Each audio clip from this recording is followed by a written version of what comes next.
Merci infiniment. Merci Boris. Merci mes chers collègues, mesdames et messieurs de la presse. Merci pour votre disponibilité. Je ne vais pas être trop long car Boris a déjà dit beaucoup de choses. C'est un format assez inédit au fond qui nous réunit cet après-midi, qui est un format continental européen, Union européenne bien sûr, mais aussi avec évidemment notre ami John représentant la Grande-Bretagne, puisqu'il va sans dire que les questions de sécurité qui nous concernent sont à envisager sur l'ensemble de notre continent.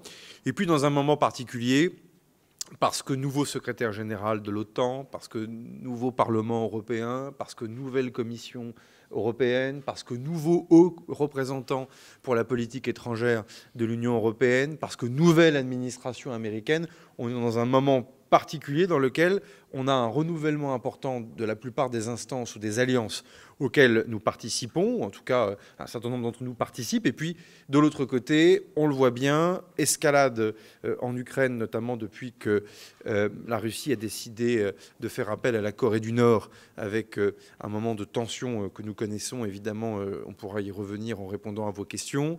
La maîtrise de l'escalade, évidemment, en Proche et au Moyen-Orient, avec tous les défis de sécurité que peut poser l'Iran. Et donc nous avons souhaité, avec Boris, et merci infiniment qu'il l'ait organisé, avoir un moment de travail informel qui permet de traiter un certain nombre de sujets que les autres formats ministériels de l'OTAN, ministériels de l'Union européenne, nous étions il y a quelque temps au G7 à Naples à l'invitation de Guido Crosetto, mais ne permettent pas de faire.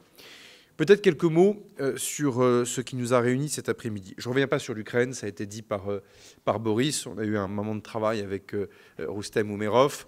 On a un enjeu majeur d'endurance dans notre aide et notre accompagnement à l'Ukraine. C'est ce que la France va faire, évidemment, notamment avec la formation des brigades. La brigade Anne de Kiev, qui a été formée dans les camps de Champagne, est partie rejoindre le théâtre ukrainien. Nous indiquons notre disponibilité pour continuer, et on l'a entendu de la part de Roustem Umerov, on a un besoin de prise de masse, d'augmentation justement des capacités de formation de ces brigades ukrainiennes, et il va sans dire que nous serons plus intelligents et plus forts à imaginer une complémentarité entre nous dans le cadre des initiatives de l'Union européenne, mais aussi au-delà, ce qui a été fait notamment sur le territoire polonais, cher Ladislas, en lien évidemment avec nos différents partenaires.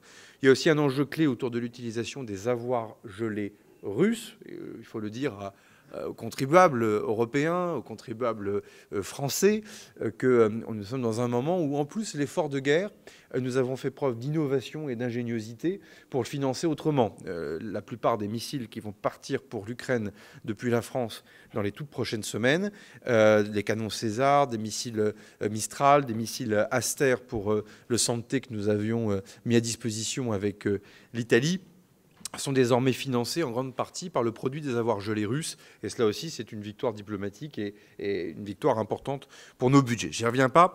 D'autres questions nous ont évidemment occupés, et avec cette difficulté pour les gouvernements de nos pays en ce moment, qui est à la fois d'être disponibles sur les gestions de crise de court terme, notamment sur les deux théâtres qui nous occupent beaucoup, Proche et Moyen-Orient et Ukraine, et en même temps de nous poser les bonnes questions pour notre propre sécurité à moyen et long terme. Et au fond, on doit faire cet effort en permanence de penser notre modèle de défense pour 10 ans, 15 ans, 20 ans, au moment où les menaces hybrides sont de plus en plus nombreuses, au moment où vous avez une militarisation de l'espace, au moment où vous avez des menaces maritimes, des remises en cause aussi d'infrastructures, en tout cas des menaces qui pèsent sur un certain nombre d'infrastructures de sécurité. Ça nous a permis de nous redire à quel point il fallait que chaque pays membre de l'OTAN, de l'Union européenne, fasse aussi les efforts budgétaires qu'il se doit pour se réarmer. C'est ce que fait la France avec un budget l'année prochaine qui va atteindre 50 milliards d'euros, 50,5 milliards d'euros, c'est-à-dire 3 milliards d'euros de plus qu'en année 2024, pour aller vers un doublement du budget des armées à horizon 2030, c'est-à-dire être largement au-dessus des 2% du PIB. Mais derrière les questions budgétaires se cache quelque chose évidemment d'encore plus important, au fond, c'est qu'est-ce que l'on fait de cet argent et comment on fait en sorte qu'on ait bien plus de 2% du PIB utile sur le terrain militaire, c'est-à-dire en clair, le nombre de bateaux qui sont réellement disponibles pour sécuriser la Méditerranée, la mer du Nord ou l'océan Atlantique, la capacité à véritablement déployer des forces terrestres dans les différents pays, une culture expéditionnaire qu'il est important de rappeler. Donc en tout cas,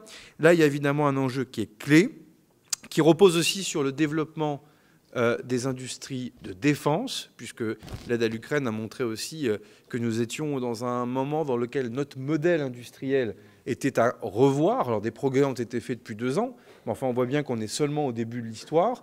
Je le disais aux collègues, j'ai été nommé il y a 2 ans et demi. Il y a 2 ans et demi, il fallait se battre à Bruxelles pour repousser les initiatives de taxonomie, c'est-à-dire en clair d'initiatives qui venaient au fond remettre en cause la capacité des industriels européens à produire des armes.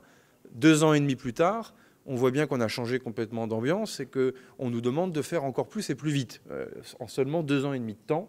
Et donc là, évidemment, il y a des questions qui sont redoutablement complexes, mais qu'il va nous falloir traiter, qui sont sur la table. L'Ukraine nous a appris qu'on a besoin de masse, qu'on a besoin de quantité en matière d'équipement militaire.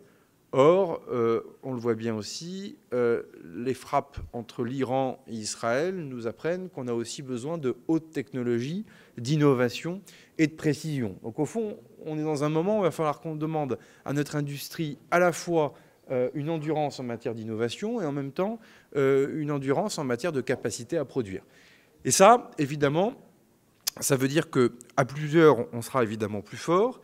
Ça pose la question, évidemment, de la nouvelle Commission européenne, dans le respect des États membres, puisque, évidemment, les questions de défense sont des questions de souveraineté, et chaque État membre doit, évidemment, en maîtriser ses orientations. Mais derrière, il est clair que nous sommes un marché unique, un marché commun, et donc la capacité à développer un cadre qui permet à ces industries de défense d'aller mieux, d'investir sur fonds propres, d'accéder à des financements, est un sujet évidemment absolument important et indispensable. Il en est de même pour nos sous-traitants, et je souhaite qu'on puisse regarder dans notre format cette question pour l'avenir, merci beaucoup, puisque là aussi on voit bien qu'on a des schémas de sécurisation de la supply chain de nos différents industriels sur lesquels on doit pouvoir s'entraider, notamment sur les programmes d'armement qui viendront. Et puis dernier mot, évidemment, nos lacunes peut-être capacitaires en tirant des retours d'expérience des différents théâtres en cours. Boris a eu raison de parler de ce programme ELSA, qui sont des frappes de longue portée, notamment essentiellement en sol-sol, mais enfin en tout cas au moment où nous parlons, la réflexion se fait sur ce segment-là. Là aussi, c'est un dossier sur lequel nous allons continuer d'avancer vite, parce qu'il en va aussi de notre capacité à assumer et assurer la sécurité du continent européen, non pas tant d'ailleurs que des menaces qui viendraient de l'Est, mais aussi des menaces qui pourraient venir du Proche et du Moyen-Orient. On pourrait y revenir sur de nombreux autres points. En tout cas, la conversation et les discussions cet après-midi ont permis de donner un mandat à nos équipes, à nos directeurs politiques, à nos états-majors, à nos directions pour les équipements d'armement, pour converger et notamment faire des propositions aussi sur ce qui sera le livre blanc de la défense de l'Union européenne, ce que la nouvelle équipe de la Commission décide d'instituer. Et par définition, ce livre blanc doit reposer sur la contribution des États membres. Et donc la conversation que nous avons eue permet de le faire en lien avec la Grande-Bretagne, car il n'y a aucun schéma de sécurité qui ne peut se traiter sans le partenariat, l'intimité la plus forte et la plus totale avec la Grande-Bretagne. C'est aussi un message que je voulais ici repasser et sur lequel il va falloir qu'on réfléchisse différemment à la coordination entre l'Union européenne et la Grande-Bretagne sur nos affaires de défense. Merci beaucoup.